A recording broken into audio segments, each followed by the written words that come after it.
This meeting has been. This meeting is being recorded. All right, I call this meeting to order at 5:37 p.m. Verification of public notice. Meeting was publicly noticed. Verification of a quorum. We have 6 of our 7 board members in attendance. Approval of the agenda. Would someone make a motion to approve the agenda as presented? Dr. Beat, I will make a motion to approve the agenda as presented. All right, thank you very much, Ms. Robinson. Do I have a second? Dr. Vito, I will second.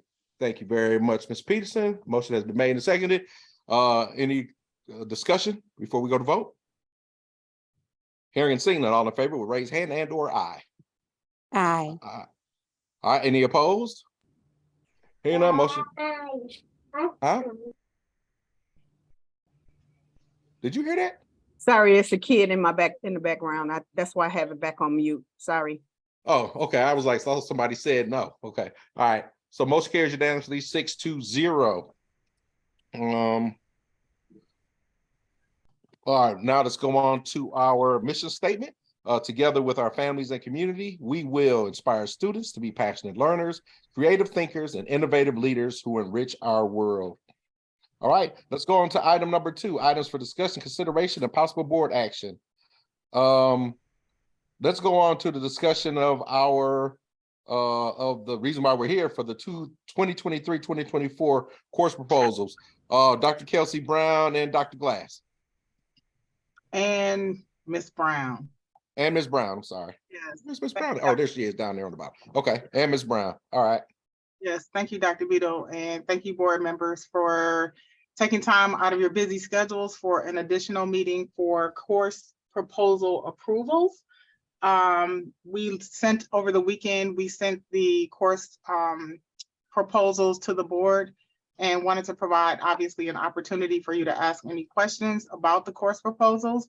Dr. Glass and Ms. Brown investigated why we believe we should go this route at this particular time. And then the way we thought we would handle this, Dr. Vito, unless you want to handle it differently, is after questions have been asked about any particular proposal that was submitted, then we would go through the proposed motion sheet and approve or disapprove based on how you would like to proceed each course proposal thereafter.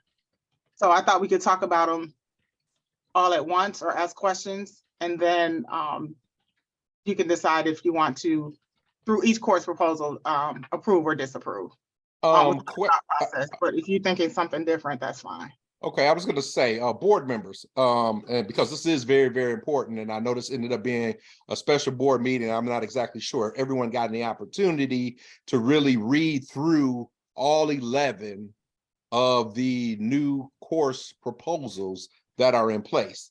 And if not, I'm not going to ask you, did you or did not? I would just say, all would raise hand or I, would you like for them to go through each one of those courses one by one to give the explanation of each course and why? So would you rather do it that route, or do you just have some specific ones that you just got questions for? So I got a couple of questions. Did this just come up, or why did we just get this kind of last minute over the weekend special board meeting? Why are we doing this separate from a regular meeting? I believe that Ms. Brown was not aware, or like we weren't, or Ms. Brown wasn't aware of the time frame for when we do course proposals, or we didn't remember the time frame. And so normally what happens is we would bring this to the board in January, but I also thought that because we had a full agenda in January, that adding course proposals would have taken us through, we would have been here for quite some time in January as well. So I have asked Ms. Brown, Dr. Glass will work together starting in December to begin the discussion and then bring it to the board, at least let you know that it's out there and that it's coming.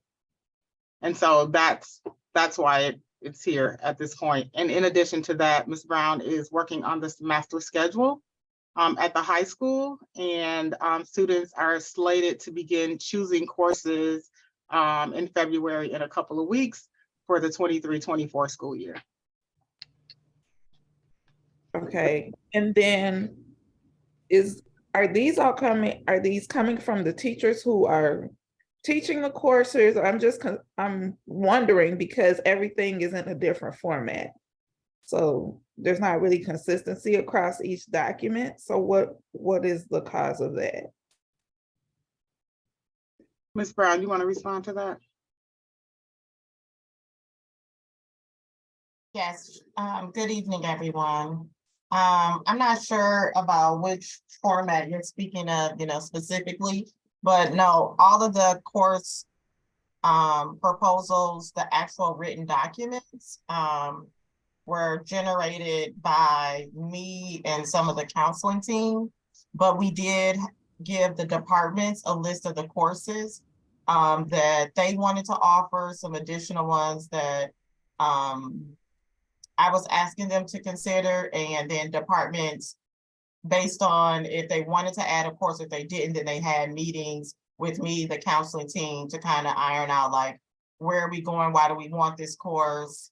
And make sure that we have the correct pathway in place for students to be successful taking the course.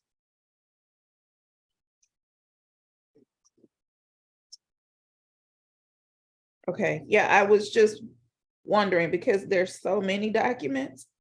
And I mean, I guess compared to like policies, it's not a lot, but there's a number of documents. Some of them are the same, some of them are different. You got to kind of sort through them to figure out what is the actual proposal versus what's the heading and things like that. So I was just wondering, where did this come from? Because it does seem last minute and it's not quite uniform, so. Well, bringing it to the board and getting on the agenda may be last minute, but the decision about the courses that we are proposing was very well thought out and planned for our students. This was not a rushed decision, or there wasn't thought or research behind where we would like to go as we look at the curriculum that we want to offer to our students. So please don't take my lack of knowledge. I've only been in the district 1 year to know all the timelines of when things needed to come to the board as a reflection of the thoughtfulness that we put in place to ensure that our students have a very high level education coming out of Brown Deer High School.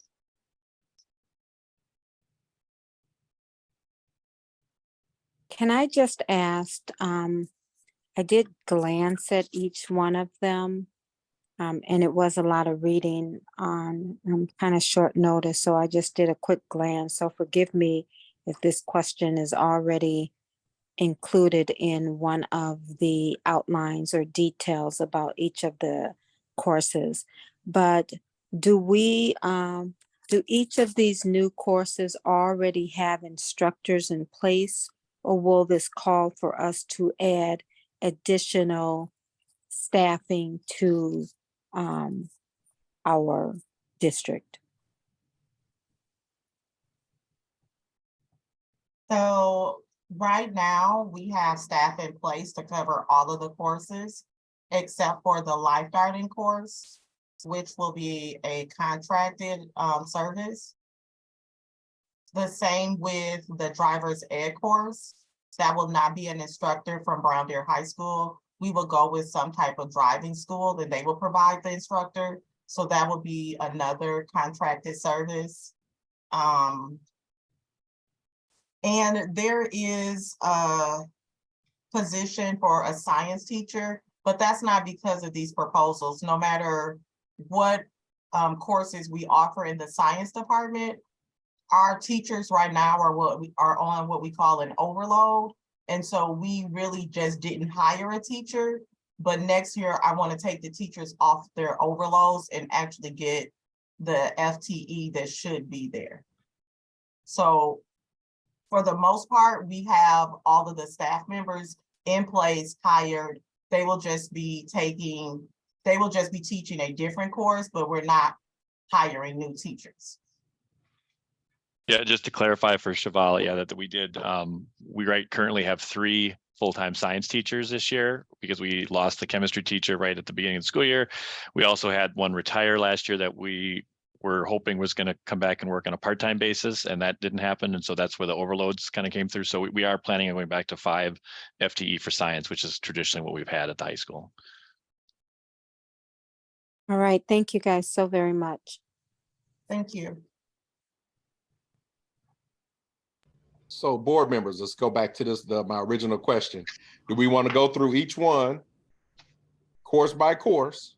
Or do you just have specifics about each one? Like I said before, I know it was short notice. I know it's a lot of reading, hence the reason why I'm asking, you know, that's why I didn't say, did everybody get a chance, opportunity to read it thoroughly? That's why I'm asking the question. Do we want to have them go through each one of these one by one? And then if there's any questions in those, then do it, or just the whole slate. And if you have questions about particular classes. So, I'm sorry. So I would appreciate just a very high level, kind of overview of the new proposals that you are presenting today. So I get the driver's ed, I get the lifeguard cert, but are these new courses that we're adding? Like I'm looking at the pre-AP English and 1 and the pre-AP English 2.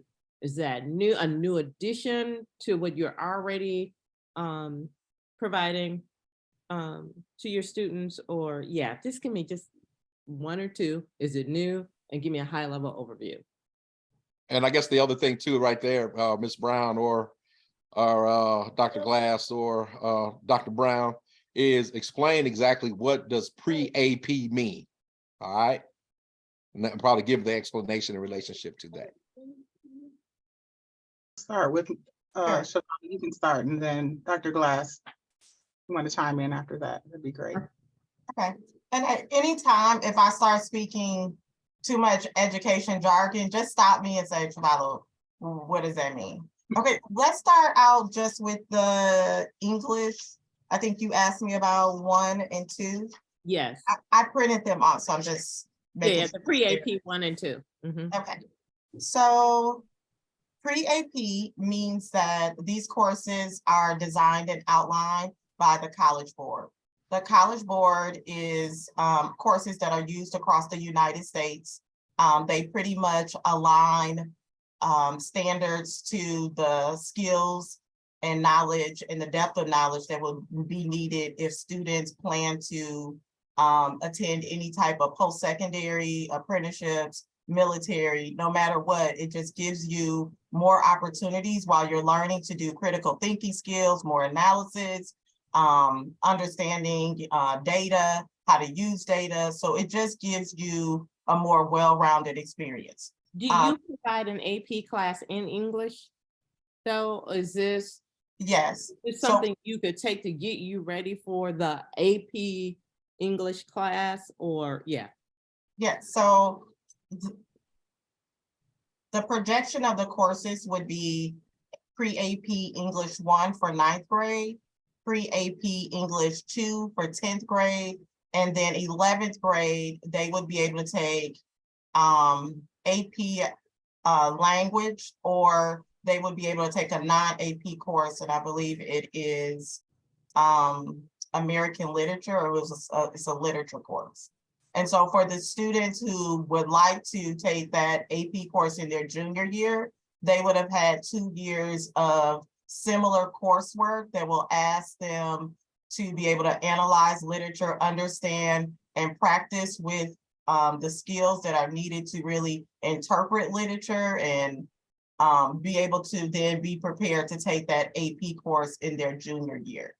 So I'm aware that if you have a student, or in some districts, if you have a student that, successfully completes an AP class, are they able to earn that credit, which can, show up on the college when they go into colleges, that credit, having said that they have passed this and credits are assigned? Is that still kind of in play here?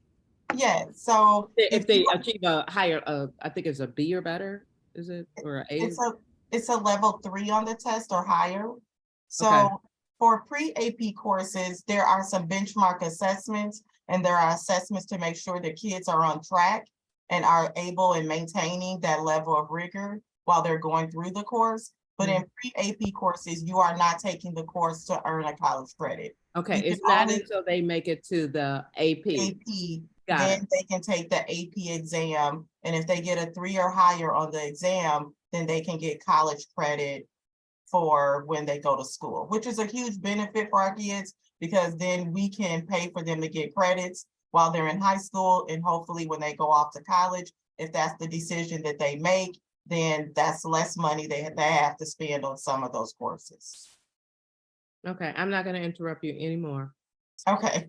I have a quick, these, when they sent us the documents, there's a document that has a matrix of all of them. Can we follow that rather than pick around? I know that we started with the English courses, but that one that was sent that has them all in the matrix and little, can we follow that?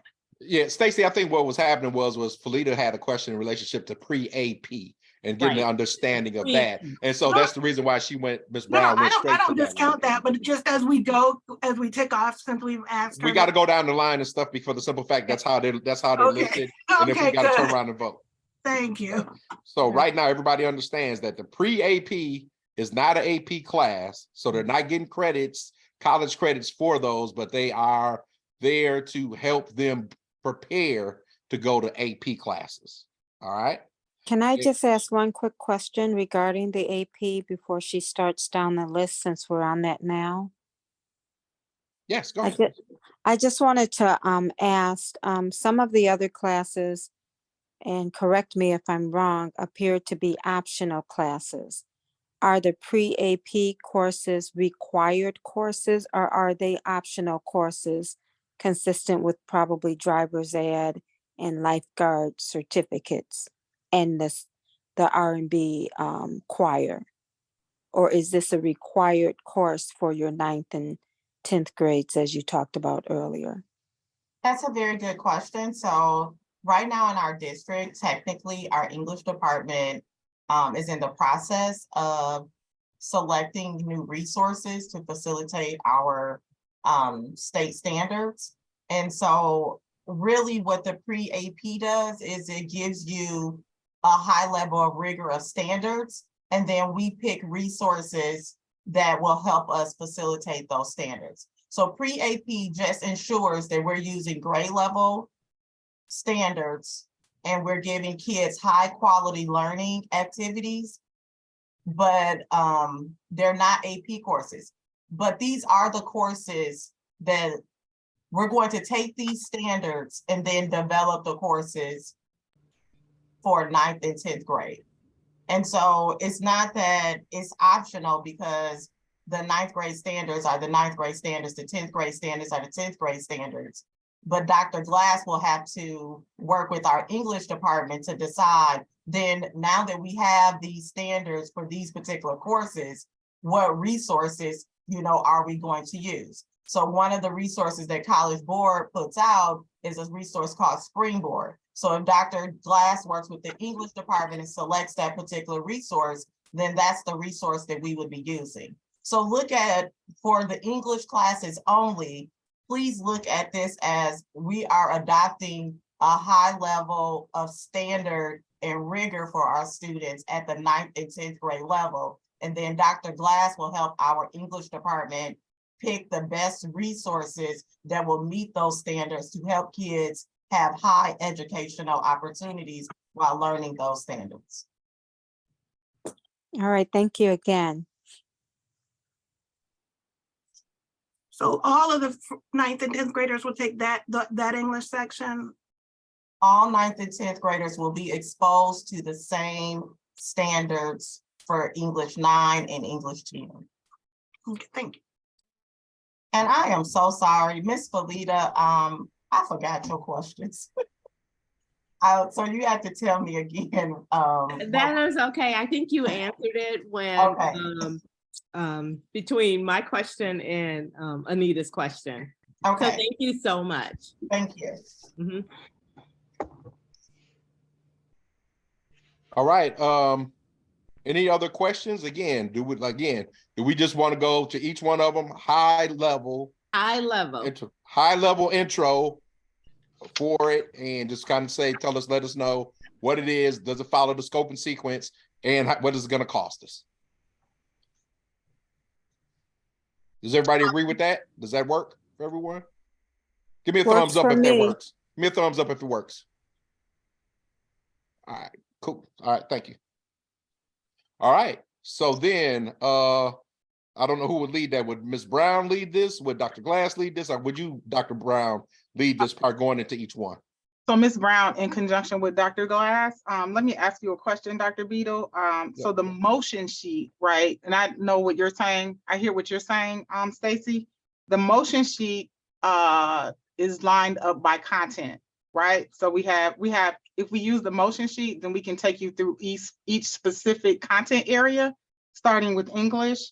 Then we have our math, close to math courses, then science, I put AP psychology more in kind of the social studies realm, and then all of the electives after that. So I think you have the high level overview of the English pre-AP 1 and 2. Felita, if you, we just discussed those two, so I don't know if we can move on to AP. I was gonna say, add in the cost, and does it follow our current scope and sequence? Okay, so Shivala, I'll turn it back over to you. So 3 things, Ms. Brown, 3 things: high overview, the cost, and does it follow our current scope and sequence? So if that's what we're going to cover, then can we follow that summary sheet? That's what we need to follow. The one that versus the motion sheet.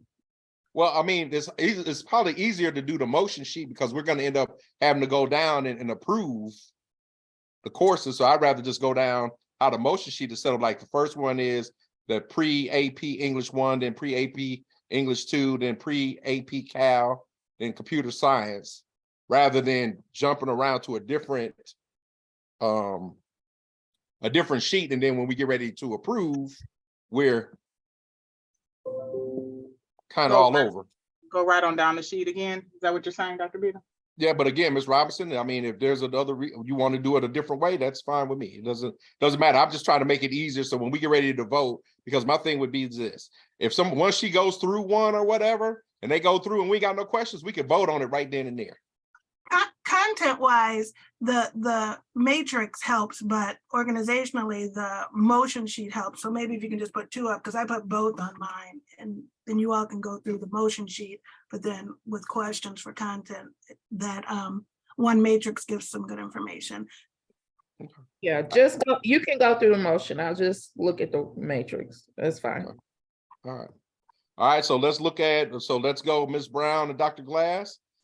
First one is gonna be pre-AP English 1, high level, cost, and scope and sequence. Okay, so for English, pre-AP English 1, basically we are proposing this course because, like I said previously, we would really like to have, when I say curriculum, the standards that are more rigorous. So if we look at our test scores for the high school, one of our lowest tested area is in the area of English.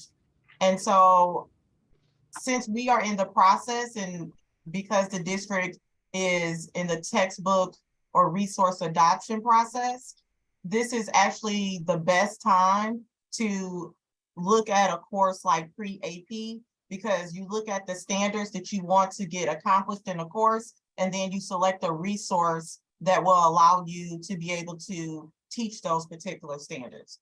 And so taking a pre-AP course for our students, it will, heighten the rigor for all of our students, not just some, for all of our 9th grade students. We're saying that we're going to raise the bar. We're going to immerse them in rigorous high learning activities. They're going to be aligned to college readiness work, the skills that they will need in post-secondary. And we're going to do that consistently as they go from grade to grade throughout their high school career in Brown Deer High School. What is the cost of this? Well, we would have to negotiate the pricing based on, how many years we would commit to using some of the College Board resources. But if you look at the chart, the student workbooks for each student is $5 per student handbook. And in order to use the pre-AP framework for 3 courses that includes training, online resources, syllabus adoptions, all, supportive resources, it will be $7,920.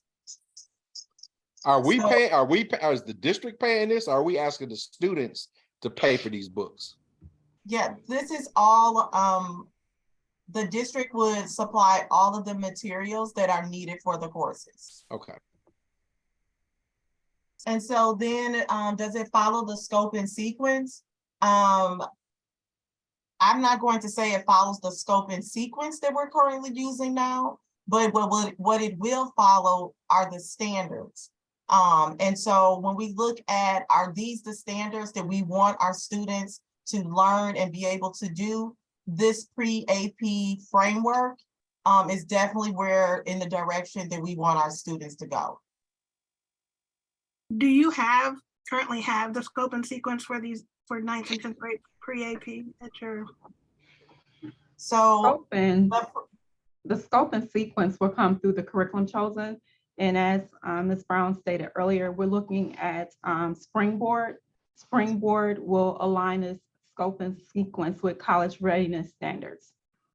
Sometime before, I know that you said the kids are, they're signing up, registering in February. Can you do a small presentation with that?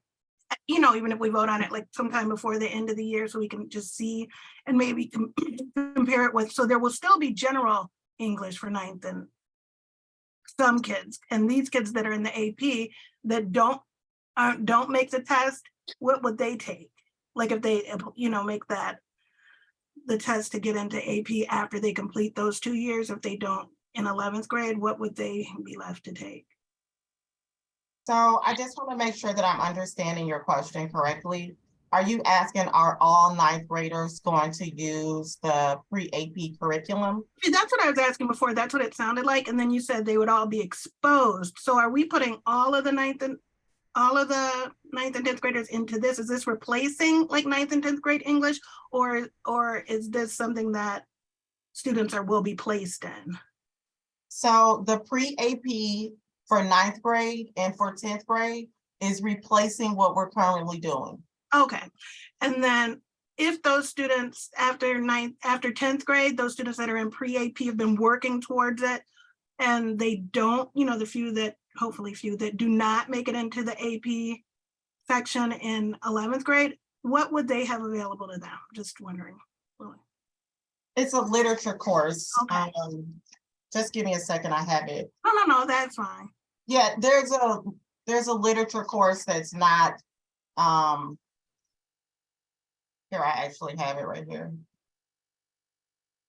They will then open up to have a choice. They could do, for AP, it is AP English, Literature and Composition. And then if it's not AP, it's American Literature and Language. Okay. All right. But again, if you all could come back before the fall and just give us some updates on how you've organized it, that would be great. Maybe. Ms. R, can you state your request again? Because for some Okay, reason, so I'm not. tracking. initially she said the scope and sequence, of course, will be different from, I don't know what, but that difference, could you explain it to us when you know it? Well, I don't want you to be mistaken with, there are 2 different things. Your scope and sequence basically just tells you your units that you're going to teach. Right. So in unit 1, from the dates of September, and I'm making this up, to Right. the middle of October, we're gonna cover this particular unit. So of course that would change because we want new resources, we want more rigorous resources. So the exact scope and sequence will change, but it's still based on standards. Right. So I think what I'm looking at is and you're making me understand what I really want, a comparison of rigor, because that's something that I've just been trying to identify. So we're increasing the rigor. I really would like to know where we are now. So if maybe we can later on, just, a sheet as to this is what we were doing, this is what we're doing now. That's all. So what we can provide for you, Ms. Orr, is the college readiness standards that comes with the AP curriculum. When you're looking at cognitive demand and mental fortitude that's within an AP curriculum, it will not compare to that of a book that is for just students who are not on a supposed AP track. Right. Now, and then the other thing that it's important to understand is that when Springboard, my plan is to adopt Springboard because it is an AP curriculum that has been vetted and used and researched and has produced high level of outcomes for students. The thing that those two options will have the same would be the standard. Okay, now I understand that the standard is the standard. My thing is more a little bit generic for your average taxpayer, because now we're paying for a level of rigor and understanding that. I just like to know just an explanation of how we've increased it. You know, just not technical, but like, you know, we want to run around, okay, we're developing a high level of rigor. Well, there are a lot of people out there that think that what we're doing is that's being provided.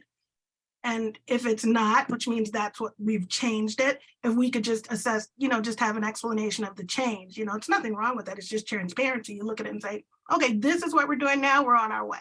It's not a big thing. And I get what you're AP saying now. and what the Springboard tells us is that through the new teacher project research is that the average student there's only 25% of grade appropriate materials that are happening. The curriculum that we are looking to purchase is all done at grade level. So there's no flex room. Does that make sense? No. What I'm saying is when you all decided to do this, what in the current curriculum told us, and I don't want to do this here, but maybe we used to have a curriculum committee. So what in the current curriculum did you say, okay, we need to step it up? So how long have we been doing it at the level that you've all decided, which I'm glad that we need to step it up? So I just like to see that where we moved to from where we were. I understand what you're Not asking. here, not now, not today. Okay. But I understand what you're asking. I think one of the things to think about is that what we are trying to do is provide some consistency. So if we have 2 teachers teaching English 9, technically we are allowing the teachers to develop these educational activities to help students master these standards. And what we are saying to the teachers is that we value your creativity, but at all times, we're not always offering the most rigorous opportunities or lessons to our students. So we want a resource that will help provide some consistent rigor in our classrooms. And we can do that for you, but understand the gap comes because we have gone so far away from, these are some of the structured things we do, to a lot of choice items. And sometimes those choice items are not really aligned to the standard that kids are supposed to be doing, learning in a particular grade level. So now what we're saying is, no matter if you're a 9th grader at Brown Deer High School, we want to make it so we're comparable to the 9th grade students that are also at Nicolet. Yeah. We don't want you to have a choice anymore of giving us low-level work. We want to say, no, this is 9th grade work, and this is what our students are supposed to learn and be able to do, and we're going to ensure that they get it so they're prepared. Right, thank you. That is admirable. I think what I'm saying is I was not aware that we were providing low-level work. I was not aware that we were inconsistent in our implementations, that teachers were picking and choosing. So I didn't know that was what we were delivering to our students. So let me just speak to that. That's fine. Thank you. If later, I see people giving me funny eyes. So I think you're asking some really, really good questions. And Dr. Kelsey Brown, go ahead and say what you need to say. Yes, Stacey, I would add to that that there has been an ebb and flow to the consistency as it relates to the rigor. So I don't want us to leave here today thinking that the rigor was never there in any of our classrooms, because that is not the case. There has been some voice and choice in what teachers have been able to teach, which can lend itself to some inconsistency. That's what I would say, but I don't want us to leave this meeting today with the belief that all of our courses in the school district of Brown Deer, which is absolutely untrue, does not have any rigor. That is not what she said. I didn't take that away from her, from what she said. Oh, no, but I just want to also understand, help us all understand this will, with the turnover that is currently happening, no matter whoever the teacher is that comes into the school district of Brown Deer to teach English, this is how you're going to teach English here, because we're going to train you, of course. And then secondly, we're going to provide rigorous materials for you to be able to access to teach our children. So I don't want us to leave here believing that it's been low level learning in our school district. The inconsistency perhaps, but low level learning across the board is not. Right, no, that's not what she said, and that's not what I understood. But also, I did not assume that it would be new that we hire somebody and say that it's new for us now to say, this is what you're going to teach and this is how you're going to teach it, and have high expectations for our students. That's a problem. If that's what we've decided to do now. But the standards will be consistent. We all know that teachers in a class, as far as pedagogy is concerned, each teacher's pedagogy in terms of how they deliver might look different, but what you deliver as it relates to the standards in our classrooms is where the consistency will come in. And we need that. We need that to happen. I thought it was happening. Oh, I'm gonna leave y'all alone. Thank you. You're welcome. Anybody else have any other questions in relationship to this, the pre-AP English 1? Yes, I do have a quick question. I'm really excited. I did get an opportunity, thank you, Todd, to look over pretty much in detail. And so I'm kind of excited about it. My only question is whether or not these AP courses or pre-AP courses are going to be weighed differently. If they're not, I'm fine. They will not be weighed differently because they are not AP. They are pre-AP. Thank you. Appreciate it. Ms. Robinson? I just have one follow-up to what Dr. Brown just said, in terms of that's what will happen when new teachers come into the district. Has there been assessment of teachers who are currently still in the district that may need retraining or provided additional tools so that they're on that same level? Yes, and because we're smaller, we're able to do that. So we know through the classroom observations where the needs are currently. That's provided that we hope that they all stay this year. With that being said, that will be part of August professional development based on need, and then also based on allowing the teachers to tell us what they need as well in order to be successful. Okay. So training will occur. Okay, thank you. You're welcome. Any other questions in relationship to pre-AP English 1? All right, so would someone like to make a motion? Dr. Beto, I can make a motion Okay. to approve the high school pre-AP English 1 course starting in the 2023-24 school year to replace English 9. All right, motion has been made. Do we have a second? I'll second. Wait, who was that? Ms. Robinson? Yeah. All right. Motion has been made and seconded. Any further discussion? Hearing and seeing none, all in favor will raise hand and/or aye. Aye. Aye. Any opposed? Hearing and seeing none, motion carries unanimously 6-0. So now we will have pre-AP English 1 starting with the 23-24 school year. All right, next, go on to our next item is pre-AP English 2. All right, Ms. Brown, and thank you for the first motion, Carrie. Thank you. Ms. Brown, you want to go?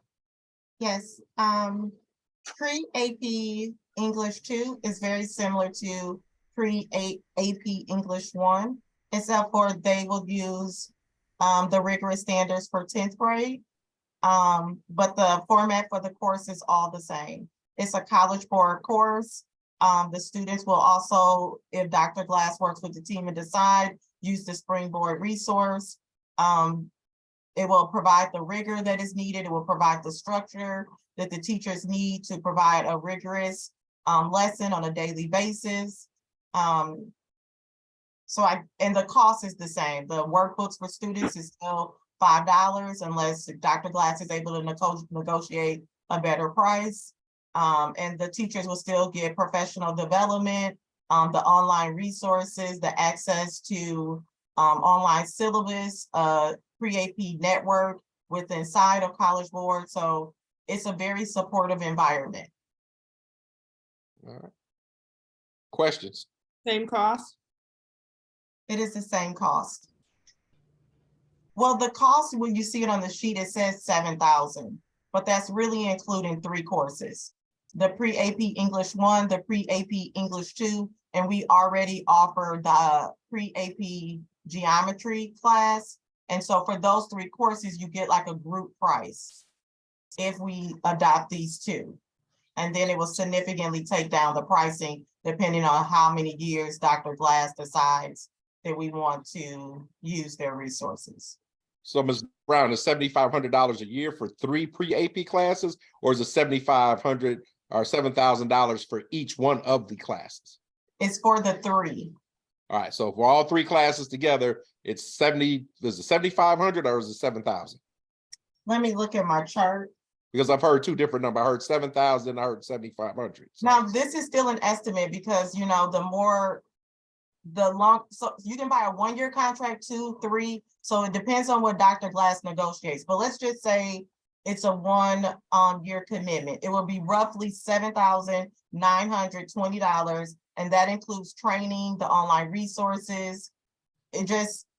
I could provide a list of things that includes, but that would be for 3 courses. The English course 1, English pre-AP English 2, and we already offer the honors geometry class or the pre-AP geometry class. Okay. All right. Any other questions? I guess my only question is, and I don't know, I think you may have answered it earlier. I just want for clarification. Suppose a student in English 1, pre-AP 1 or pre-AP 2, they do not hit the marks that they need.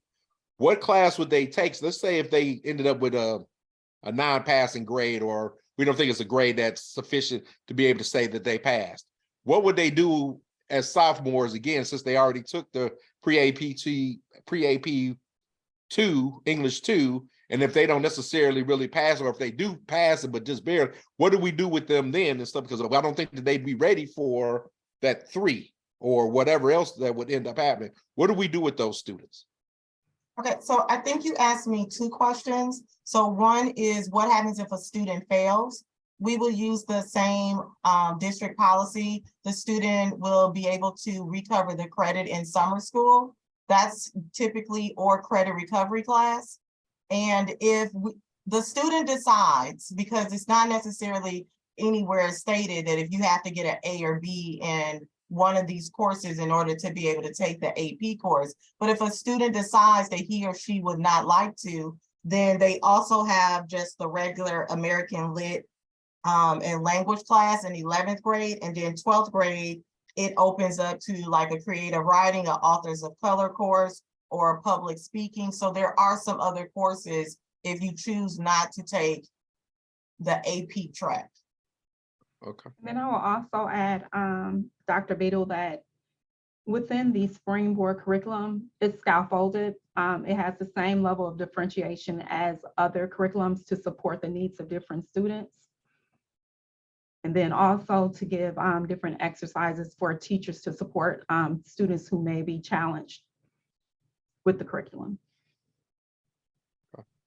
And can I just ask a question? And will they then be able to obtain the necessary credits that they need to graduate, right? So they can't get through AP. We slot them into an American Lit class, a creative writing class, and authors of color class. They can still earn that credit if they pass. and still be able to graduate with the necessary credits needed in that particular subject area? Absolutely. So only for 9th and 10th grade, there are not as many options, but after 10th grade, it opens up and you have all of these different options. And so the students will definitely be able to get the credits they need for English in order to graduate, because they need 40. So they will have to take some type of English course every single year. Okay. Okay. All right. And these are 1 credit classes, correct? The pre-AP English 1 and English 2 are 1 credit courses, year-long, every other day courses. Okay, thanks. All right. I think this, I'm sorry, I think this question got answered. We are not hiring new teachers, right? We are training teachers to be able to, you know, move into teaching the pre-AP 1 English, pre-AP 2 English, correct? That's With correct. the staff that you currently have. That is Correct. correct. Okay. All right. All right. Any other questions in relationship to pre-AP English 2?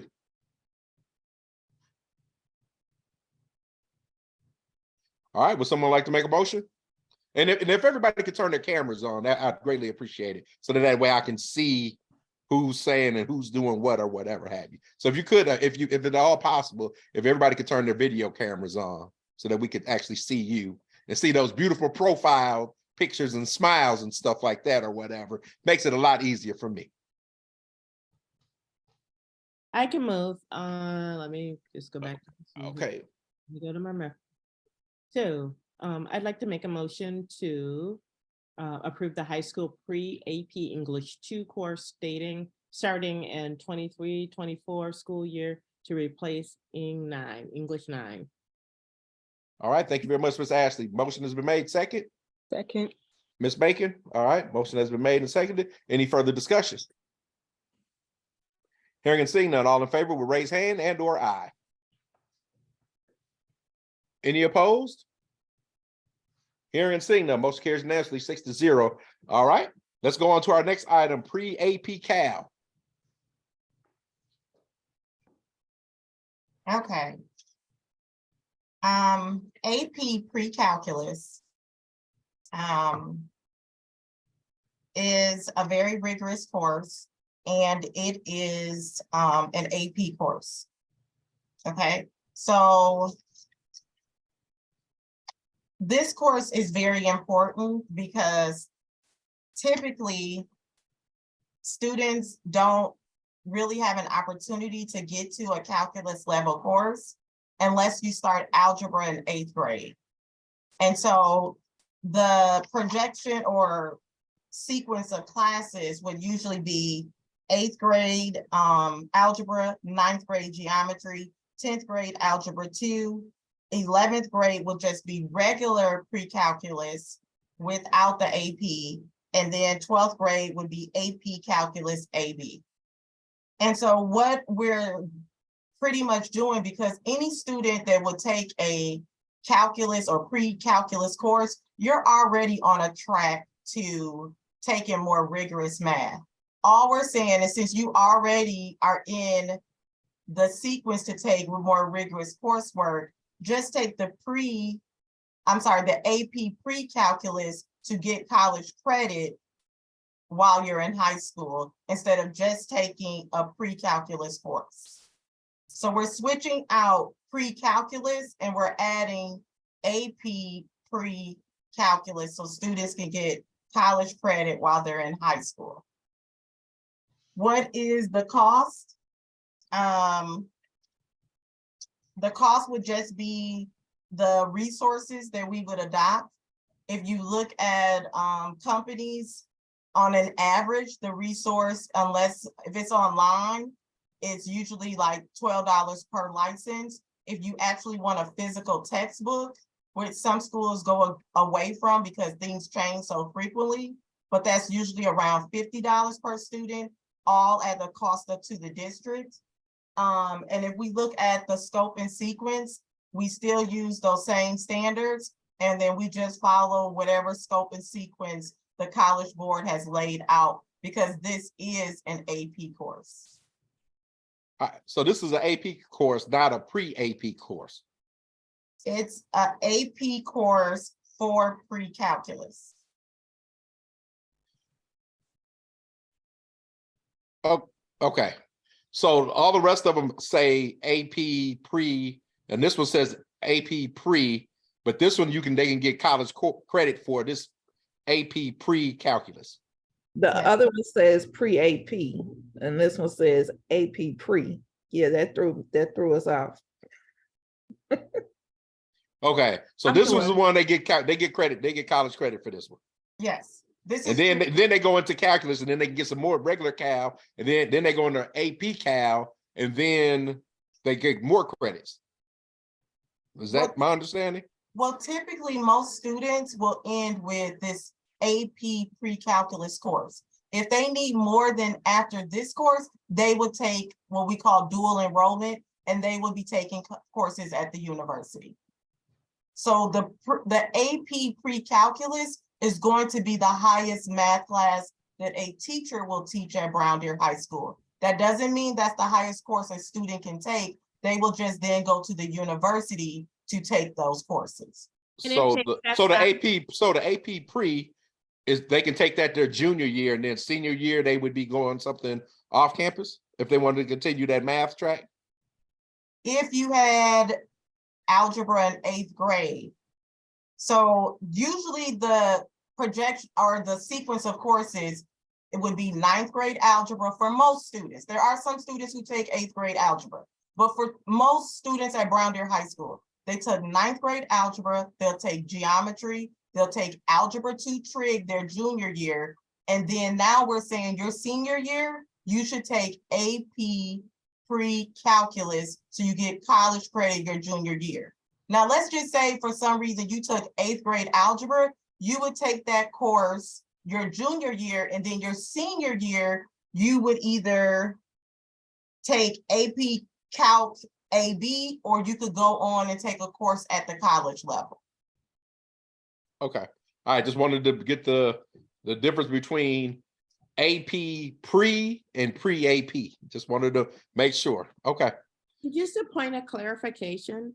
So if you have a student who takes the AP pre-calculus class, passes the AP pre-calculus test, is there such a thing? And can they earn the credit, the college credit? Yes. Yes. Because this is an AP course, yes, you can. You'll take the AP exam if you decide to, and if you score 3 or higher, you can get the college credit. Awesome. All right. Any other questions? Hearing and seeing none, would someone like to make a motion on the college, on the pre-calculus? AP. I would like to make a motion to approve the AP pre-calculus course starting in the 23-24 school year to replace pre-calculus. All right. Thank you very much, Ms. Robinson. Motion has been made. We have a second. I will second that motion. All right. Thank you very much, Ms. Peterson. Motion has been made and seconded. Any other discussion?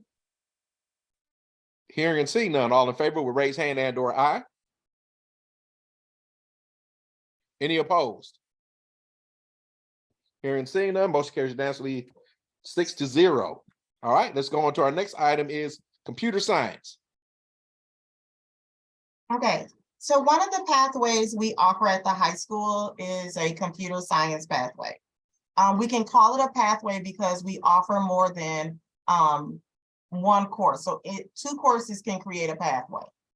However, we found that some of our students don't do well in some of our computer science courses because computer science is very heavily weighted in your math abilities. So if you need algebra or algebra 2 in order to be able to do some of the computer programming in these courses, and you haven't taken those courses yet, you're going to have a really hard time being successful in your computer classes.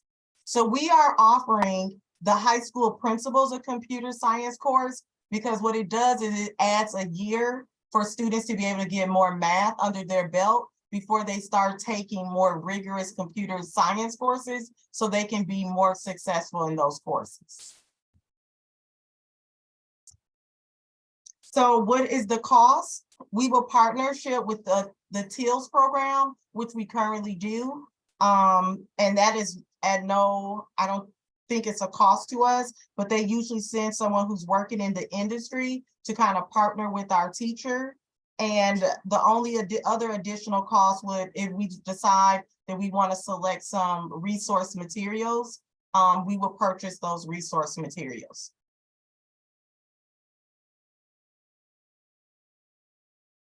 All right, questions, board members? So have we I'm just verifying, have we spoken to TILS to make sure that they have someone that they could send for that? Yes, they know that this is, that we would like to extend our partnership with this course. And once it is approved, then they will start vetting potential partners to be able to support that course. Okay. Any other questions? Just a quick FYI, actually that computer science math, actually for MPS, that was the highest math class that you could take, actually, back in the day. Well, at least when I graduated, that was the highest math class that was offered, period, point blank. So, all right, so we've got another course with some more rigor. So with that being said, would someone like to make a motion? I will make a motion to approve the high school principles of computer science course starting the 23-24 school year.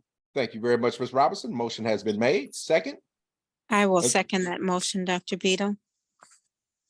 Okay, thank you very much, Ms. Peterson. Motion made, seconded. Any discussion? Hearing and seeing none, all in favor will raise hand and or aye. Any opposed? Hearing and seeing none, motion carries unanimously 6-0. All right, let's go on to our next item is physical science. Okay. So our next course is our physical science course. We are proposing the physical science course because once again, our students at Brown Deer High School, their sequence of courses is biology. If you're on like a medical track, like you feel like you want to be a doctor, a nurse, or something in the medical field, you would take biology, chemistry, anatomy or AP chemistry, and then probably physics. Okay, so some kids want to take the courses because they're interested in the medical field, but they're not successful in chemistry because once again, they haven't had the math that they need to be good in chemistry. So what we are proposing is that still all ninth graders take biology because all ninth graders will also then be in algebra. Then year 2, when they go to geometry, we're saying they can have a choice of a physical science that is embedded with more chemistry topics and also give them an opportunity to get through their geometry class. So then when they get to the more rigorous courses like AP chemistry, they'll be in Algebra 2 Trig, and those math courses will match the science math that they need to be successful in courses. So what it also does is physical science becomes a year-long course where our offerings that we are offering right now are half a credit. So this material is a little bit more rushed. It's not as in depth. And so what we're saying is trying to eliminate some of our half credit courses, offer more year-long courses to give kids a greater foundation and an opportunity to acquire more math courses so they can be more successful in these higher level science courses. Yes, Ms. Baker. Okay, years ago, it was discovered that a lot of students were having a hard time passing those one credit courses. And so they started, or people decided to split them up so that they can pass half and then pass the other half later. what is the rationale in going back to the whole credit? Because if they go a whole year, then they're gonna fail the whole class. So that's just a question. I just, why would we go back to that old way if kids were failing the entire course? Thank you for bringing that up. I don't know if the previous curriculum people looked at the math that was needed in order to be successful in the courses. So they made a correlation of they don't want them to fail the whole course, but we're looking at, I talked to the science and math people to say what math is needed in this science so these kids can be successful. Because most of the time it's not the science content, they can't do the math that is in the science. So what we're doing is we're offering a science pathway that will allow them to be successful in their math classes. So now we've aligned kind of science and math. So what the science you're doing, what the math you're doing in science, you're going to be doing in your math class. So it's almost like you're getting a double dose of it, and in hopes that the students will be more successful because the math and science will line up. I'm not saying what they chose to do previously, it's just I'm aligning courses based on what math skills are needed for the kids to be successful in that course.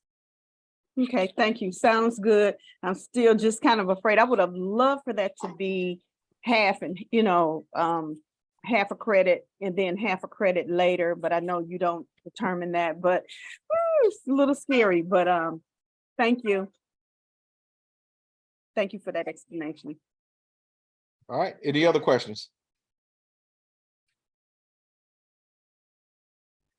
All right, hearing and seeing none, would someone like to make a motion?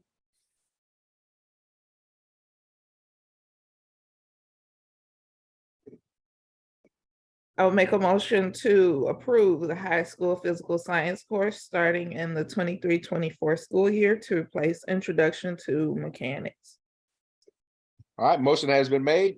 Do we have a second? All right, Ms. Bacon, and take your hand thing down too. So, all right, your raised hand, you've got it up still. All right, thank you very much, Ms. Bacon. Motion has been made and seconded. Any other discussion? Hearing and seeing none, all in favor will raise hand and or aye. Any opposed?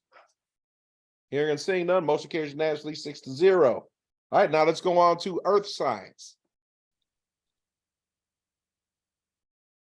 Earth science is being added because this class is for the students who I have no interest in going into the science field, engineering field, but I have to take 3 years of science. They are not on a track that they need these higher level math courses. So this is a course that will allow them to take biology, their freshman year. They will probably take physical science their 10th grade year. Their 11th grade year, they would take earth science, and then their senior year, if they wanted to, they would take the chemistry course. That's probably the most rigorous course that they would take in the science program. And we do have some kids that don't have an interest in sciences or career in science or career in math, but they have to get 3 years of high school science. And so these are courses that are still very practical knowledge that they need. Earth science, you need to know about your environment, how the earth is operating. So it's a very practical course for students, but it's not to add the rigor, it's to just add a science course to allow them to be exposed to science, but not necessarily at that medical field level of taking science courses. So then did the forensic science class not offer them that as an option? Right now, we are not going to offer the forensic science course. Right, so I get that this one is replacing that, but are we replacing it because it wasn't giving them that option? No, we're replacing it because forensic science is a 0.5. And so we're adding a year-long course. So if you offer 0.5 courses, you have to have something to marry the other 0.5. So for scheduling purposes, it's better to offer, if we're not going to have another 0.5 course, it's better to just offer a year-long course. Because of the size of our school, we can't offer a whole bunch of 0.5 courses because it will become a scheduling nightmare. Okay. So what was our other 0.5 then if kids took the forensic class? And then, so what was the other 0.5 that they went to after that? So our former, well, still current 0.5 offerings. Sorry, we used to offer intro to forensic science, intro to mechanics, physics, which is physics without all of the mathematics. And we also used to offer principles of ecology for half a semester and environmental science for half a semester. So what we're proposing to the board is to not offer forensic science and not offer the introduction to mechanics, which is physics without the math. But we're still going to offer the principles and the environmental as 0.5. So there will be some 0.5 options. It's just not those two particular ones. So Ms. Brown, will we have to then hire the earth science subject matter teacher? We're hiring a science teacher, but it's not because of these courses. Okay. We're hiring a science teacher because our science teachers right now are on an overload. Okay. And we're on an overload because the teacher who we thought was going to come back didn't. So then our science teachers took overload so we could still offer those courses. So no matter what courses we were going to offer, we still needed a science teacher. Okay. Okay. Board members, any other questions? All right, hearing and seeing none. Would someone like to make a motion?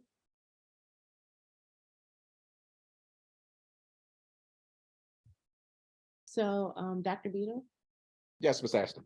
I think I can make the motion to approve the high school earth science course starting in the 23-24 school year to replace the intro to forensic science. All right, motion has been made. Do we have a second? Ms. Macon? All right. Motion has been made and seconded. Any further discussion? Hearing and seeing none, would all in favor raise hand and or aye? Aye. Any opposed? Hearing and seeing none, motion carries unanimously 6-0. All right, let's go on to our AP psychology. Okay, so our AP psychology course. And this is just a regular AP. This is no pre anything. This is straight No. AP, right? This is a straight AP course. All right, thank you. We are offering this course because we currently right now offer 2 sections of the psychology, not AP. We just offer 2 sections of the psychology course. And so we wanted to offer the next sequence in that course, in the courses for social sciences, and AP psychology is the next natural progression in those courses. So I'm not saying that all 40-something students that are currently in psychology will take the AP course, but we do anticipate at least half of them wanting to take the AP psychology course. And this is a course that's typically taken at the university. And so that will be a cost savings to us that the students will be able to take the course at Brown Deer High School and not at a university. All right, ladies, questions?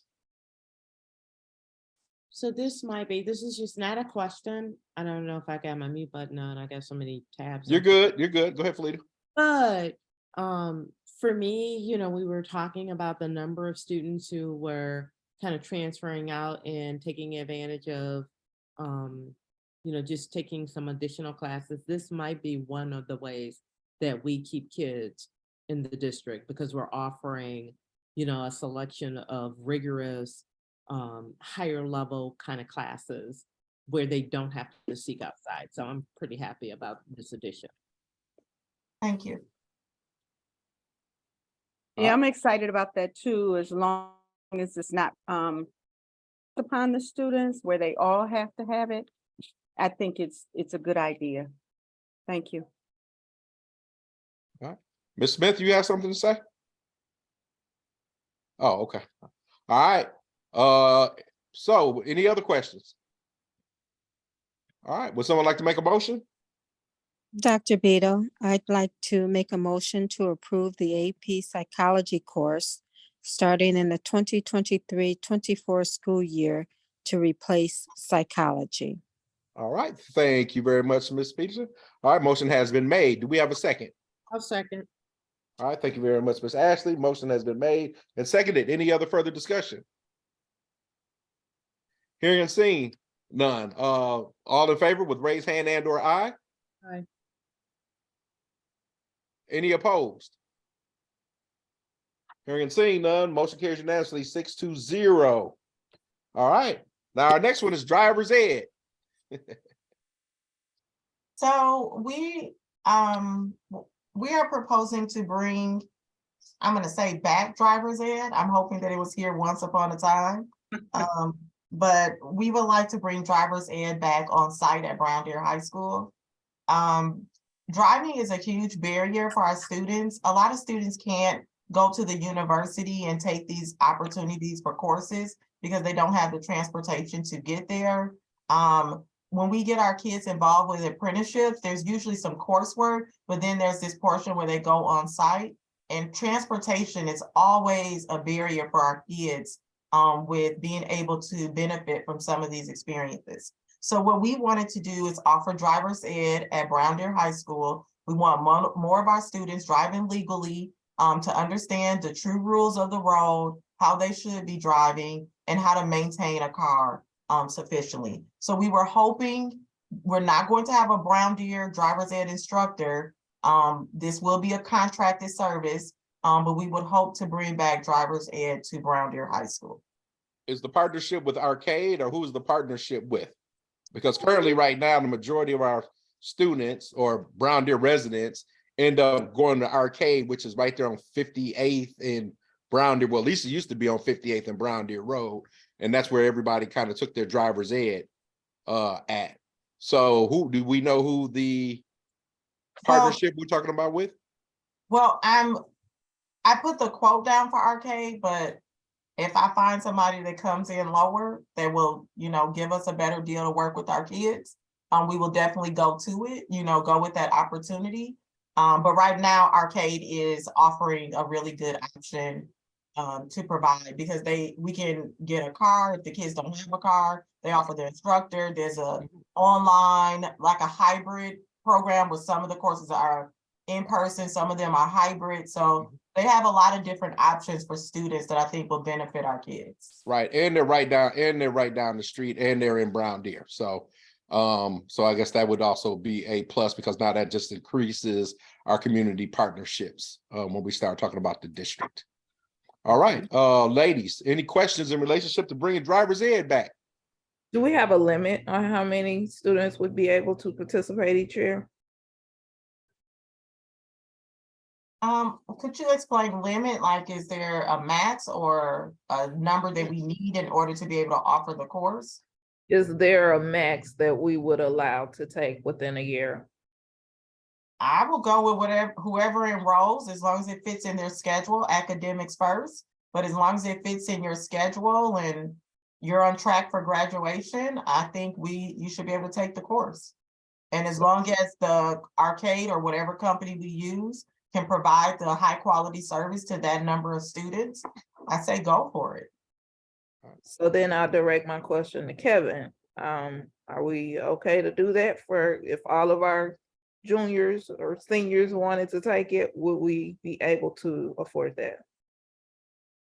We're not paying for the course. We're hoping by bringing it on site, there's a greater discount, because now we have a captive audience, and we might offset some costs, but the families would have to contribute unless we get grants. They would have to contribute to the course. Gotcha. Yeah, so it's more of a increasing promotion, access to the program, and like Charlotte said, if there is an opportunity for a grant or something that would help reduce the costs that we can work through, we would certainly do that as well. My next question then is this going to be a credit class, or is this just one of those classes they can take or whatever because they're getting the driver's license at the end of the whole thing? So as it stands, students need elective credits to graduate from high school. So this will be considered their elective course, one of their elective courses. So would this be year long, or would this be a semester, or how does that work? When I looked at the number of hours offered for the course, it more closely aligns to a semester. Okay, so for all intents and purposes, kids could take it first semester, then another group could take it second semester, right? Yes, yes. Okay. All right. Any other questions, ladies? All right. Great job, love it. All right, hearing this in, would someone like to make a motion? I can make a motion to approve the high school driver's education course All starting right, in 23-24 school year. all right, thank you very much, Ms. Ashley. Motion has been made. We have a second? I'll second. Thank you very much, Ms. Robinson. Motion is made and seconded. Any further discussion? Hearing and seeing none, would it who's all in favor will raise hand and or aye? Aye. Any opposed? Hearing and seeing none, motion carries unanimously 6-0. All right, good to bring driver's ed back. All right, next item is our certification in computer programs. So in our business education program, we would like to offer opportunities for students to get certifications in programs. It is going to be a huge resume builder. It will allow students to leave being able to put on their resume that they have certain certifications. It will enhance their skills, for employment. It will also help them be more successful when they choose their post-secondary options. And we just think that our students being more prepared in the area of technology before they leave high school, we're just putting them a level higher than students who don't have particular certifications. It allowed them to negotiate a different maybe salary rate or pay rate, or when they go to their employers. I just think it makes our students more marketable, and it helps them develop skills in a formal way instead of, young people are very savvy to learn a lot of technology on their own, and they do have these shortcuts of doing things, but sometimes it's very nice to learn the formal process of doing things, because then it just opens the door to you being able to do more things in the technology world. So any opportunity we can give our kids to have a very structured or an structured background in technology programs, and allow them to be able to have their foot in the door over other people that are applying for jobs, I just think we should do for our students. And this will be part of one of their business courses that they will take in our business education course offerings. Is this considered an elective? This is not considered an elective course. This is considered, well, I guess it's considered an elective course, yes. Okay, thank you.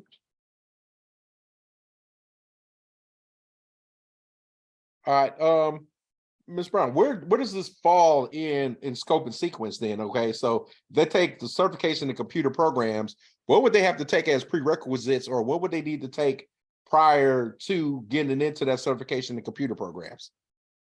So that's a very good question. So right now in our business course offerings, we have like intro to computer applications, we have web design 1 and 2, and we have some entrepreneur courses.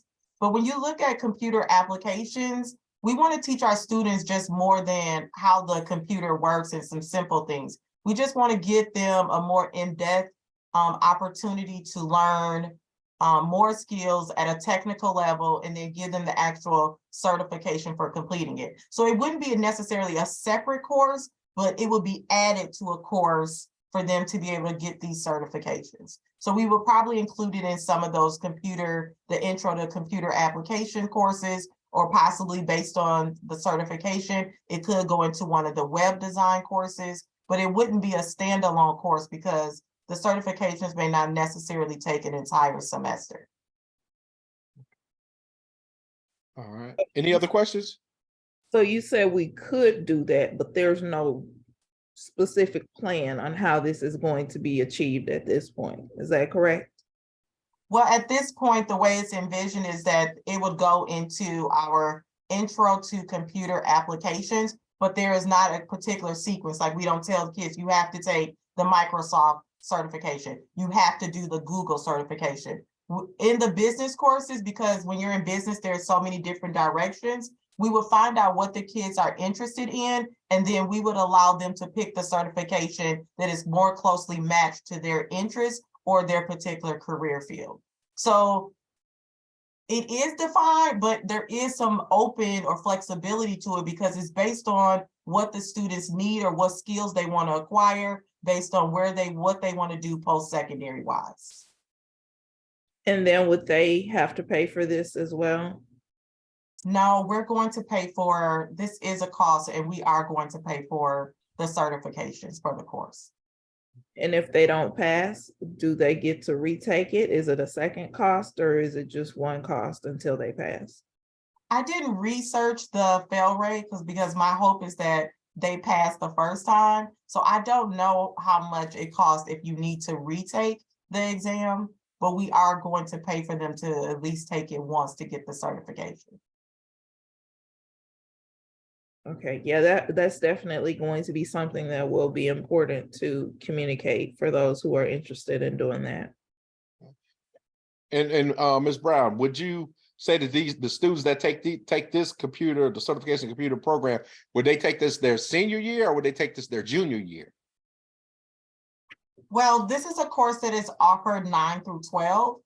So based on where it fits in your schedule and other courses that you're taking, some 9th grade students don't know yet that they want a computer science post-secondary experience. So they may take it as a sophomore or a junior. It all depends on where it fits. But students 9 through 12 are able to take this course.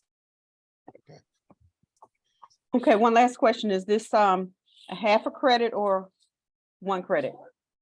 This course is a 0.5 half credit. So if they take this course at 0.5, then they can turn around and take intro to something else, which would be a 0.5, correct? Yes. In the business. All right. And I guess my last question is this, and I'm glad I got Ms. Ramos is on here, is with all of these courses and stuff that we got in here and stuff, will our students that have some disabilities or need some extra help, would they be able to do these same classes? Can you hear me? I can now. Okay, great. They should be able to receive the supports in the core classes that they're taking, depending on what's written into their IEP. Okay. Just to also add on to Ms. Ramos' answer, AP courses, pre-AP, it does not take away from just good teaching practices. So no matter what course you're teaching, if it's AP, pre-AP, computer science, teachers are required to scaffold because you'll have all different type of learners in your classroom.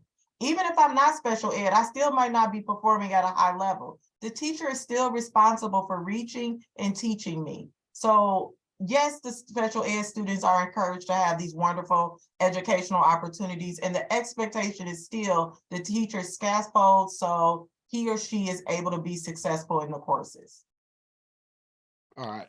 That was just my other piece of this or whatever and stuff, because I started to think about it. I'm like, we're talking about adding all of this extra rigor And then when we do have certain some students that have some deficiencies or have some things that they, may need some extra help with. So what I wanted to do was make sure that we're doing all of this, especially for this AP pre English and all the rest of this different stuff, that we can still ensure that those students that may have IEPs or whatever are still going to receive that quality. They are going to receive that quality because our first goal is to meet students where they are and take them to where we need them to be. So teachers are still responsible for using great instructional practices to reach all students in their classrooms.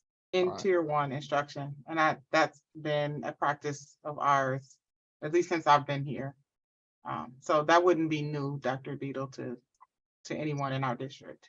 All right, I just wanted to make sure, because again, sometime when people start talking about they're adding this extra rigor, we do have some students that may have some difficulties or whatever, and I want to make sure that they are still able to be successful with this and stuff.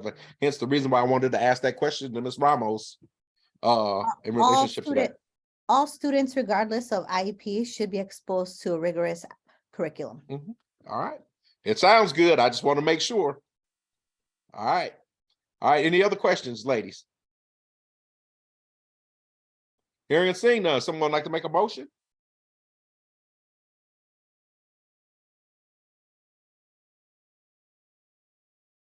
Would somebody like to make a motion? Dr. Have to Beto, be- I can make that motion. All right, thank you Um, very much, Ms. Peterson. Sure. I'd like to make a motion to approve the high school certification in computer programs course starting in the 2023-24 school year. All right, thank you very much, Ms. Peterson. Motion has been made. Do I have a second? I'll second. All right, thank you very much, Ms. Ashley. Motion has been made and seconded. Any further discussion? Hearing and seeing none, all in favor will raise hand and or aye. Aye. Any opposed? Hearing and seeing none, motion carries unanimously 6-0. All right, next is our R&B choir. Yes, our R&B choir. Our student population at Brown Deer High School is predominantly African American. And soul and R&B music has influenced many genres of music. And I just think that we should have a soul and R&B choir at Brown Deer High School. I don't have any standards behind it. But I just think that some of the music choices should reflect our student population. I think our students would enjoy singing songs that they are familiar with, that they have heard, that they sing, maybe at church or in other choir opportunities. And I said I don't have any particular standards, but of course there are music standards that fit any genre of music. But I really think that our students should have a course for soul and R&B choir at Brown Deer High School. Do we have an instructor that's already on staff that would be able to teach this? Well, technically, we have a choir instructor. But I think that Dr. Brown,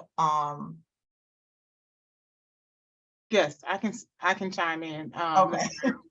And Okay. so it will either be the teacher who is currently on staff, Dr. Beadle, or this could be a contracted service. So when we look at music in terms of a scale and notes, that remains the same, irregardless of the genre. And so we will, it's a continued conversation with the current teacher who teaches choir to look at a different genre or a new genre, if you will, for our students. With that being said, I am, Ms.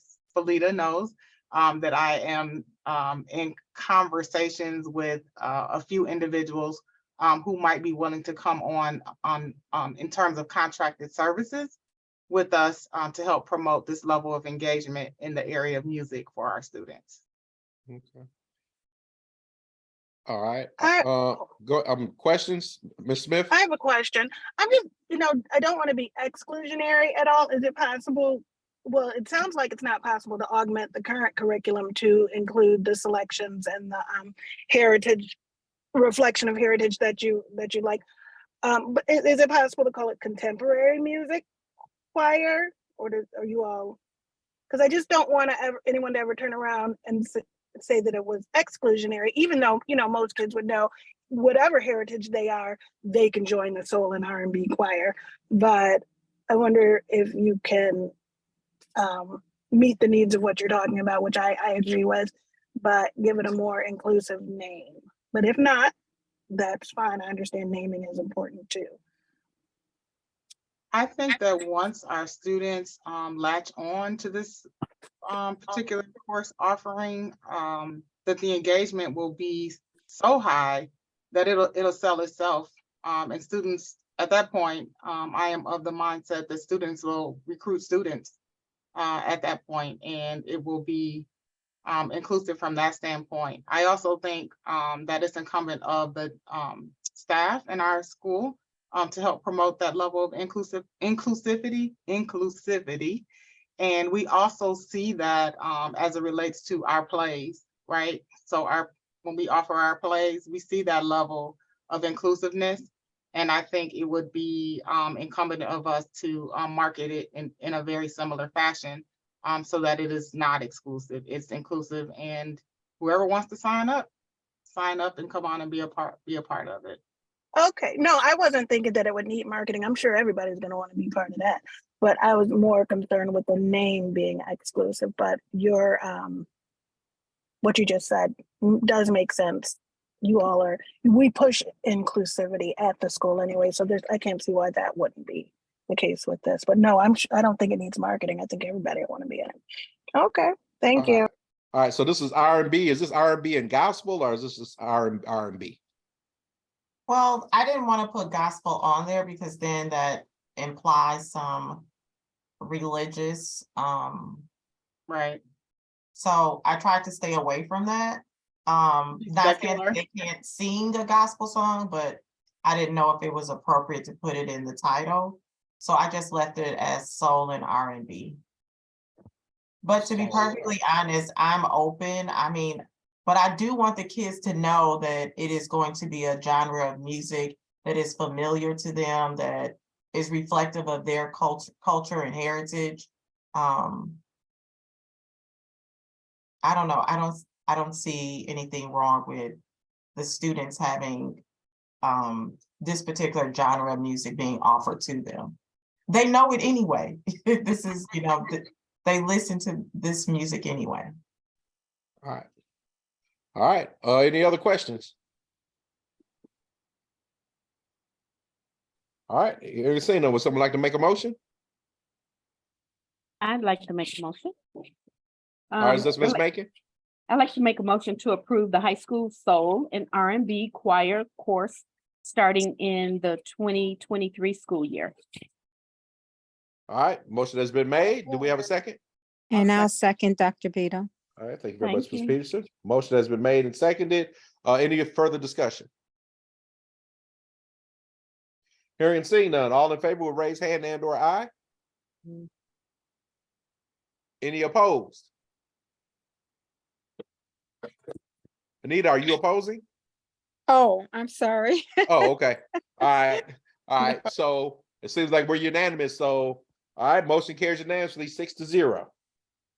All right, let's go on to our next item is the lifeguard. Okay, our last course proposal for the evening. Lifeguard. This was just a course that I also wanted to bring back to Brown Deer. This was an offering a while ago. So the current swim coach, who's also the aquatics director at Schroeder, however you pronounce it. He's also a Brown Deer High School alum. He is going to teach the course. I thought it was important to offer the lifeguarding course because they need lifeguards everywhere. Swimming pools are closed all summer long because they don't have enough lifeguards. At Brown Deer High School, when we want to offer our swimming course, we have to have a lifeguard on site. If we can't coordinate it properly, we can't offer swimming at our own high school. And so I just thought it was important to, one, give kids a skill. You never know when there's going to be an accident at a pool. But then two, give them a skill that can get them some money.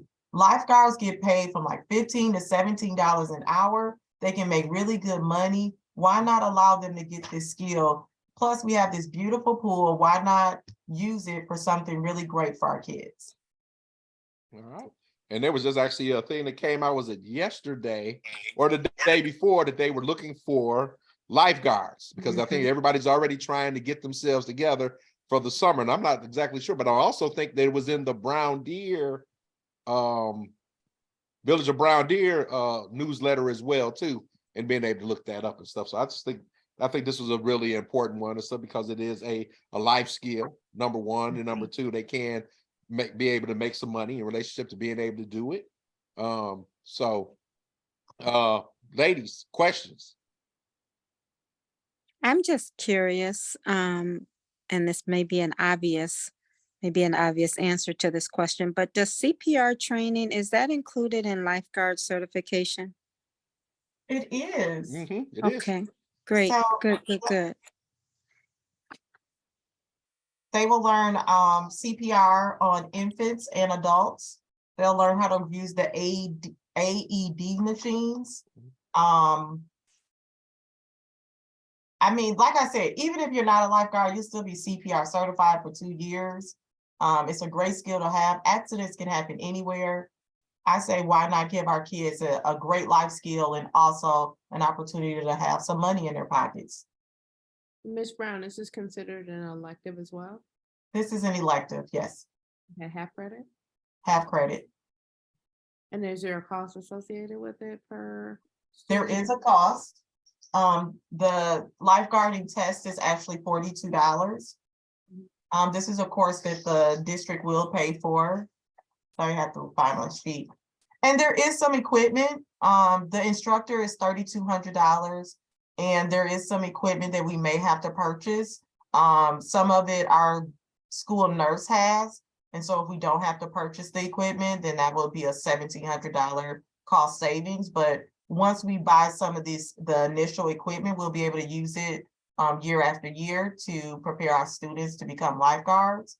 And so roughly it's $3,200 for the instructor, $42 per test for the students to become certified lifeguard, and the equipment, which includes the adult and infant, kind of like dummies, the CPR equipment and the AED testing thing, or I don't know what it's called, but it's the practice one for the AED is set $1,710.37. And those costs were taken off of the Red Cross website, where you can purchase materials right on the Red Cross site.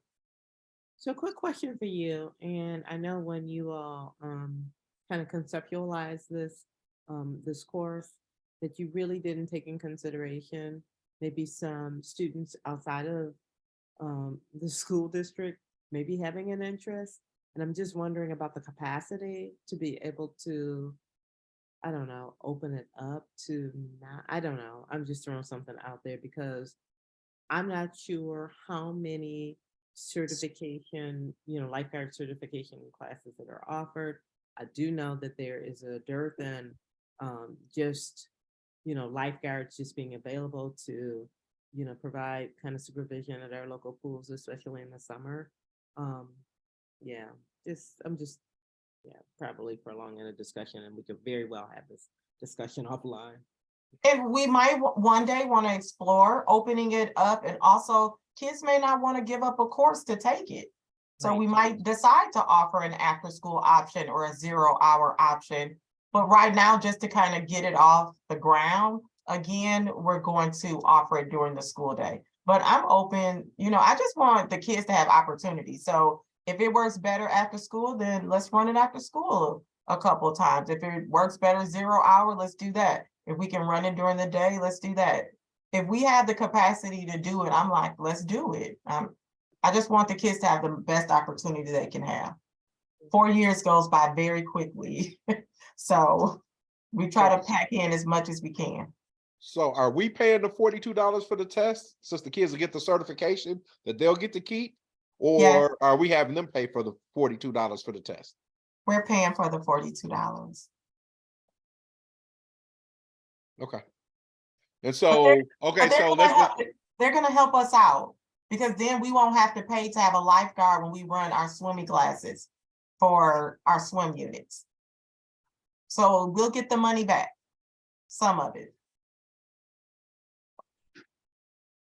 I didn't like that half cheese, Ms. Brown.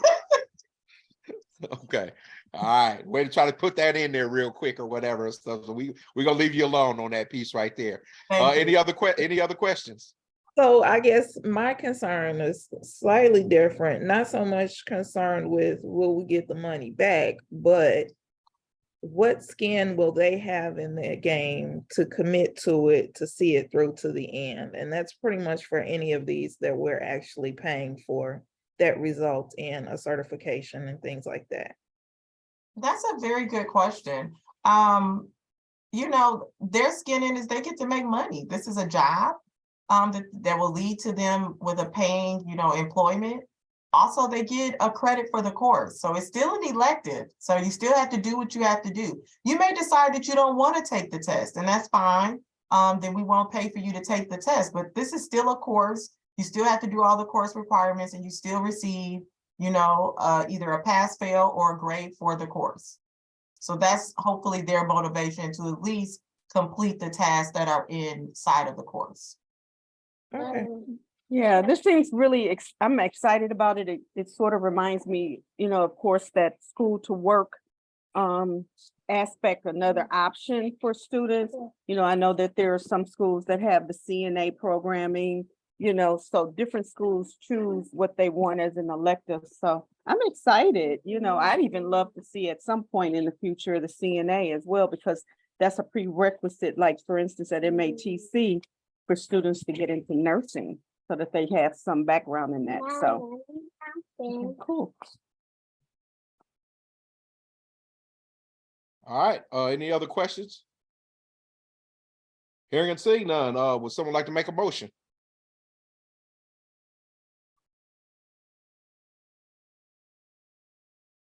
Would someone like to make a motion? I will make a motion to approve the high school lifeguard certification course starting in 23-24 school year. All right, thank you very much, Ms. Robinson. Motion has been made. Do we have a second? I'll second. All right, Ms. Macon seconded. Any other further discussion? Ashley. Oh, it was Ashley, I'm sorry. All right, hold on. All right. All right, thank you very much, Ms. Ashley. Motion has been made and second. Any other conversation or discussion? I just want to say thank you for listening and making this special meeting so we could get these courses discussed and approved. I know that there's a level of trust to make sure that this happens and efficiently and very well for our students so they are successful. I take that very seriously. So thank you for at least giving us our first step in being able to improve the academics at the high school. So I appreciate that and thank you. And I look forward to us continuing to work together to make Brown Deer High School the best high school in the state, because I know we can do that if we continue on this path of working together and providing our students with the best educational options. So thank you. I appreciate it. All right, with that being said, all in favor will raise hand and/or aye. Any opposed? Hearing seeing none, motion carries unanimously 6-0. So, Ms. Brown, Dr. Glass, Dr. Kelsey Brown, you have your slate of 11 new course offerings for the students of Brown Deer for the 23-24 school year. I would just love for you guys to be able to put this in writing and get that out to the community so that everybody knows what these new offerings are and the reasons why we did it. To be able to do that part or whatever and stuff. And then I guess the last piece for me is that we make sure that, you know, we are monitoring our success in these classes to ensure that we're making the right choices relationship to the classes and stuff. So, you know, like our curriculum audits and stuff like that, or whatever have you. I want to just make sure that, you know, all of this rigor and everything that we're talking about is happening. And I want for the board to be able to see, and the community to be able to see some of these results, because hopefully our test scores will improve dramatically because of some of these other extra rigors that are being put in, especially in that freshman and sophomore year. So. Thank you. Thank you. Greatly appreciate it. All right, let's go on to our next item. Is our item B, approval of new hires. Mr. Klimick. Yes, good evening, everyone. Real briefly tonight, we have 2 new hires for you that we wanted to make sure we brought to you. Pardon me one moment. We had a fun little incident that you all weren't aware of a few moments ago, so I was dealing with that. We know that our Raptor emergency system will work once it's engaged, but it engaged inadvertently. So stand by 1 second here. I apologize. Kevin, is there something you need to tell us? Nope, it's all good. It's all good. Oh, It's no. all good. No. 1 second here. I apologize. I can put it out there. Kevin? Yes, I can put it out there, Kevin. So we have had our chemistry teacher posted on weekend for quite some time.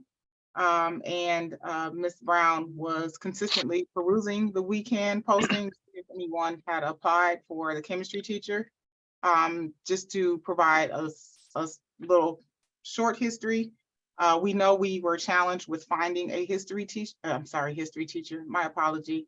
teacher at the beginning of the school year. And so we went the virtual route with adopting the Elevate K-12 platform.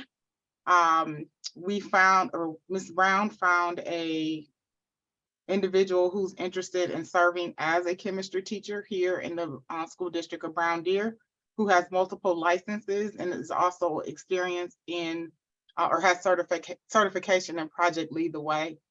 And so while we know what the pipeline looks like in terms of attracting, recruiting and retaining teachers in this particular area, science in particular, we did not want to lose sight of this individual or wait for the individual to decide if he would come on for the 23-24 year. We didn't want to run the risk of losing this individual to another school district at this time. With that being said, Ms. Brown and I have engaged in numerous conversations with Elevate K-12. And so our proposal in order to bring this individual on for the remainder of this school year, and that we would prorate his salary, is we would move the Elevate K-12 contract to the summer and use our out-of-school time grant to be able to pay for the rest of the Elevate K-12 platform, so that we can bring this individual on as a chemistry teacher. And we all know that a teacher who is in person is far better, well, highly qualified and in person is far better than the virtual experience. So this is a climate we're coming out of due to the attrition of teachers in the pipeline, and we wanted to be able to solidify bringing on this individual to teach chemistry, in-person chemistry, which we all know is really a hands-on experience. I remember as a student taking chemistry 1 and chemistry 2 and actually engaged with Bunsen burners and Bunsen burners and chemicals and so on. And so we want our students to be able to get back to that experience for the remainder of the school year. Then our hope is that the chemistry position will be filled for the 23-24 school year. We are never in a position to say if someone will stay or leave, but we're hopeful that this person's experience will be great for him or her for the remainder of the school year, and then we transition into 23-24. So the proposal for this evening is we're asking the board to approve the hiring of Brendan Burns as a high school chemistry teacher for the remainder of the 22-23 school year. And then we also have another a special ed teacher, Carissa Johnson, who has joined our team, and that she replaces David Guyton, who had resigned in December.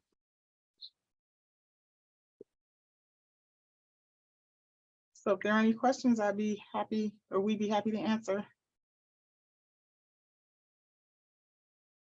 All right, would someone like to make a motion to approve the hiring of Brendan Burns as a high school chemistry teacher for 22-23?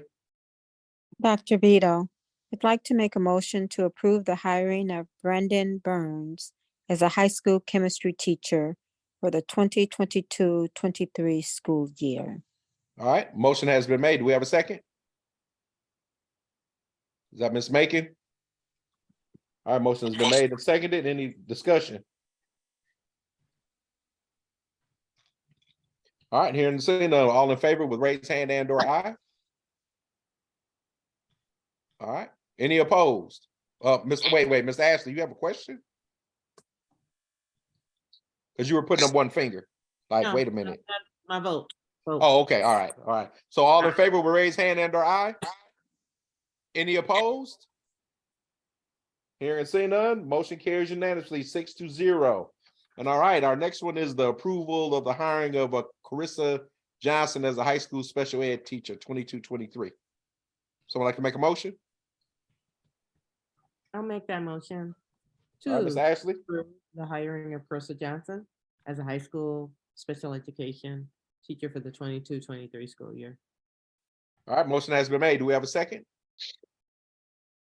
All right, Ms. Macon, motion has been made and seconded. All right, any further discussion?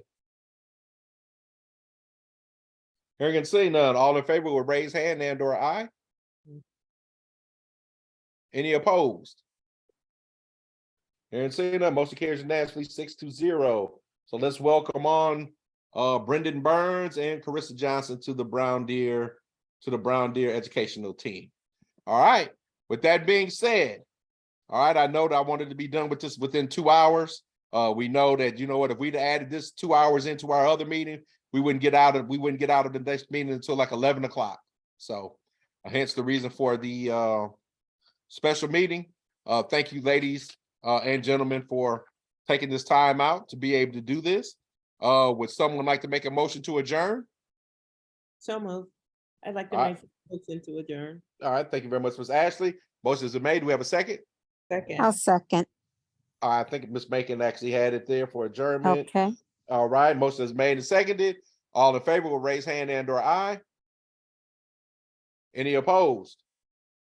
Hearing and seeing none, motion carries unanimously at 6-0, and we conclude this meeting. I call this meeting adjourned at 7:30 p.m. All right, 2 hours on the head. All right, we are good. All right, everyone, enjoy the rest of your remainder of your evening and have the rest of your week. Be fruitful, and thank you very much, and God bless. Good night. Bye. Happy Black History Month. And whoever the kid is saying, yeah, too. Good night, everyone. All right, good night.